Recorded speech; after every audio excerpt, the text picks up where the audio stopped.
की शिद्दत में इजाफा होते ही सराय आलमगीर के शहरियों की बड़ी तादाद ने मुख्तलिफ चाय के ढाबों का रुख कर लिया है।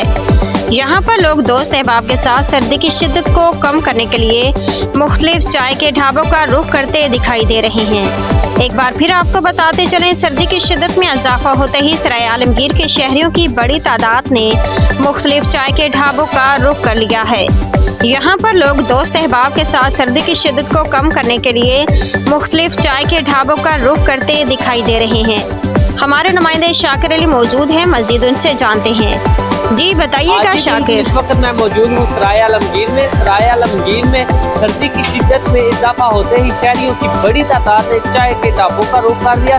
इस वक्त मैं एक चाय के ढाबे पर मौजूद हूँ और मेरे साथ कारीगर मौजूद हैं। आइए उनसे जानते हैं कि वो कौन कौन सी चाय बनाते हैं। शहरियों की चाय होता है, कश्मीरी वाला चाय होता है, मलाई वाला चाय होता है, कहवा चाय होता है, चॉकलेट वाला चाय होता है।